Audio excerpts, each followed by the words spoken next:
Hello everyone and welcome back to the channel for another video on Marvel Contest of Champions. This one is pretty exciting because we've got Gamora, the new edition, the buffed Gamora to look at, and I'm pretty excited with what I've seen so far, but I want to share this with you. And also, just before we go anywhere, if you're not subscribed to the channel, please hit the subscribe button and also put post notifications on, so when my videos ping up, you get to see them in your sub box. So if you're not already aware, Gamora has been given a massive improvement. This is a huge and substantial buff, even though it was completely under the radar, but it is welcomed and is a good change and a good improvement. This didn't really need to be beta tested, and I do agree with the changes that have been done. I'm actually really rating this as an unawakened champion, so that's great to see. The most notable aspect of the change for Gamora is centered around Fury and Cruelty buffs. The same way that we've had She-Hulk come into the game, where you're restacking those constant passive Fury buffs, the same thing works out. By putting a heavy attack, you can reapply the time cycle of Fury and Cruelty, which means for some intense critical damage, I'm talking like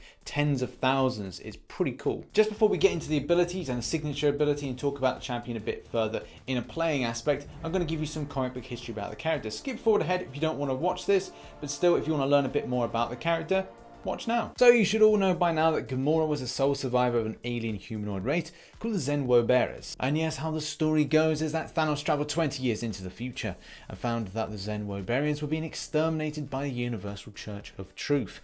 Even though they're very peaceful, they didn't want to convert to their religion. So Thanos rescued an infant Gamora and took her back to the current present, which we know as Earth 616.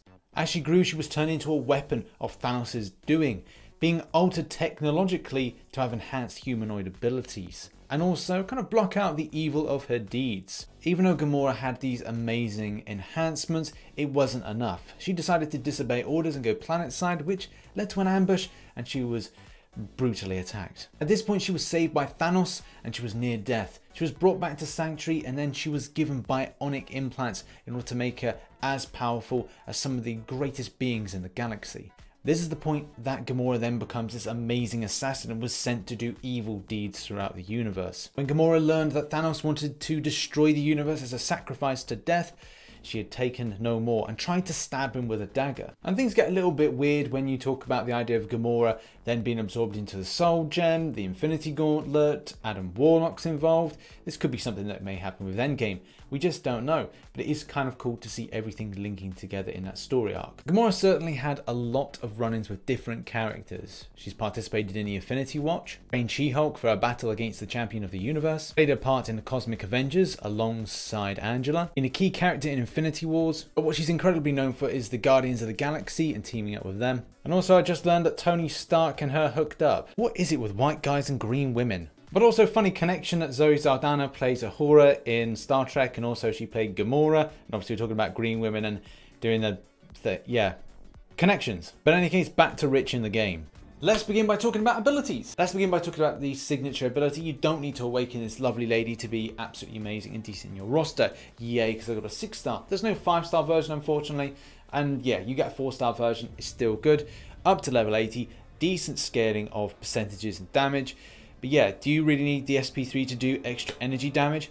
Possibly, but it's not a necessity. The same thing and way that Special 2 and 1 work. Special 1 being critical damage, and the next thing being Special 2 being about armor break and kind of improving the aspects of when you do that. But if you're an L1 spammer, this could be really good with stacking up Furies and Cruelty buffs and hitting him for some amazing damage. Now, it's something that I'd really like to do and really like to see. I probably then will consider ranking up my 4-star, but at the same time, I'm like, well, I'm going to use my 6-star a bit more. I'm sure there will be people that will definitely rank 5, and I do think it's a strong contender to rank 5 this champion. If I wasn't low on gold and ISO, I probably would have done for this video, but the 6-star is the one that I really want to focus on. Where the light and medium attacks are concerned, this is the point where you build up your Furies and your Cruelty buffs. Now, I had immense fun stacking these up. First earlier testing, I was kind of failing a little bit to kind of get the rhythm, because at the end of the day, you need to do a heavy attack in order to keep reapplying those buffs, or the timer. Reapplying the timer, as you can see here with the heavy attack, is just refreshes the duration of personal, Cruelty and Fury buffs. That was exactly what I was trying to do. Not an easy task, especially if you want to time a heavy attack whilst the enemy is moving towards you and you want to heavy a dash attack from the enemy. It's not always easy, so I did opt for the easy route, and it was a case of put in a parry, then put a heavy attack in order to refresh that timer. And at one point I was able to put in 10 Fury buffs and 8 cruelty buffs, so it did mean for some incredible damage. I think I put in like a massive L2 right at the very end of the battle, and it was just a case of like it just hit like a truck with that damage. Now, people may say that that's not a huge amount, but if you're considering comparisons to a champion like She-Hulk with those passive furies and trying to refresh them constantly, it is still immensely fun to do. 30% may not seem that much, but I tell you what, with a 6-star and also hitting out the damage that I was, so good, so tasty. Oh, that's a lot of damage! One great thing is those special attacks have a 100% chance to crit. Amazing. That is so good to see those stats, 100%, and it does show. Now, as we discussed, the signature ability helps to boost that off the L1. You get that 600 plus critical damage multiplier, and then with the L2 it's just improvements to things with the way the armor break works and some other little bits that improve the ability accuracy. So yeah, great. Also, just a little tip from me: if you want to double the amount of bleed off the L1, build up to past an L1 and then get up to right near to the L2, and just before it's going to tick over to the L2 on the power meter, hit the L1 and then hit in another L1 just after that. It doubles the amount of direct damage based on the bleed. So for me, that is, a 6-star, but it could differ at different storages. So that's nice to add in with the L1, especially with that huge crit damage. Sometimes it may feel that you're in a rush because what you want to do is hit up a parry or time that heavy attack well in order to refresh that timer for the cruelty and fury buffs. I certainly found it and ended up rushing around too much and not focusing too much on hitting a block, hitting a parry, and I was just losing it. This is the point that you might have to use synergies in order to give yourself a bit more time, and we'll talk about that in a moment. Another thing to say is on the SP3, which I really love, if you've got the awakened ability, you'll be able to put in some shock, but the fact is, if you even do the SP3, you get True Strike, and True Strike's great, especially in this concept, because you're able to bypass armor and bypass evade and auto block, things that are real pests with Iron Man Infinity War. So yay for another champion that can be able to do that. Gamora synergies as well have been given a rework, and there's some amazing improvements, not just for Gamora but also other champions as well. What I did was I played about with synergy usage. First of all, I put in the cybernetic upgrades tactics, which improves the God Slayer recharge, and as well special attacks gain 20% attack. Yeah, really helpful, but what I decided was I'd add in Cosmic Supremacy instead and try to see if that reworked itself better, because I wanted to increase the amount of time that Furies and Cruelties were in play for the champion, so I didn't have to rush about to put in a heavy attack to recharge. Cybernetic upgrades Assault is still pretty good, 20% Fury and Cruelty potency, so yeah, that's just a little kind of booster to already a great champion. And also, if you want to reduce the ability accuracy of robots by 10% for every Cruelty buffs, then you can go for the sibling rivalry synergy. But it seems the longer that you're in a fight, the more you get increased attack, as you can see with the Huntress of the Contest synergy. Either way, like I said, I played about with different kind of ideas, but mainly I like the idea of increasing those Fury and Cruelty timers, because I didn't want to rush around quite so much to put in a heavy attack to refresh them. So utilizing the Cosmic Supremacy was a good move for me on that. But it could be a good way to play about with synergies and play about the team that you have with Gamora. It doesn't mean to be awakened to be good, and at the same time you can mix and match with stuff and have a great questing team.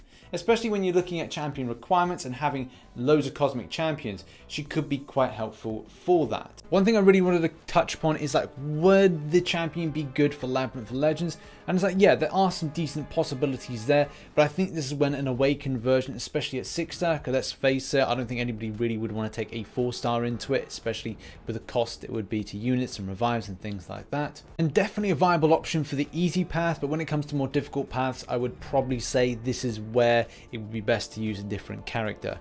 The synergies did really help, but I do think that it's really geared towards the easy path rather than going difficult. If you think 1.5 mil is pretty much easier with this champion, especially at 6-star to kind of blast through, and you probably wouldn't want to use a 4-star against this. And the SP1 on an awakened version is going to be a little bit more helpful, and the SP2 is going to be helpful as well, but I just like that critical damage multiplier and how much that can really stack. So that will be quite cool at a later date. If I can get my 6-star awakened, how much more of damage are we able to apply against anything in Labyrinth of Legends? And also just a noter, because I did mention She-Hulk in a comparison about refreshing different types of buffs. Well, I would probably rate She-Hulk over Gamora in this sense for Labyrinth of Legends, especially considering that it's quite difficult to time. Obviously, you want to make it as easy as possible to time in that heavy attack. And obviously with Limber, that's going to be difficult in Labyrinth of Legends. So yeah, I think that this is the case where Gamora is very good for the easy path, but anything else, yeah, she's good, but she needs to be awakened.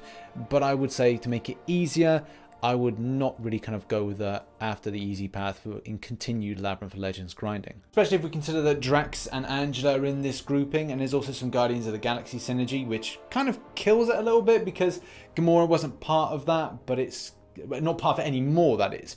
But it is a shame to kind of see it away from those, but still, it's good for champion requirement. My final thoughts are, this champion is amazing. I'd be really excited to take this champion further at a later date. But the fact is, what are your thoughts? Leave them in the comment section below. Is she a great damage dealer? Do you think this buff has been good? And we're all happy to receive it. What are your thoughts? Love to hear from you. That has been the video. If you enjoyed it, hit that like button and subscribe for Marvel Contest of Champions based content. Don't forget to drop into a live stream today. There's a lot going on with update day. As you know, so much new content's coming in. We need to experiment with stuff. Champion changes, She-Hulk, Spider-Gwen. It's really exciting at the moment. So hopefully your grind is going well, whatever you're doing. And hopefully this video finds you well. Make sure to follow us in the Discord server, link is in the description below. If you want to support me as a creator, then hit the join button, and that would be very much appreciated if you can. And I shall catch you in the next one. Bye bye for now.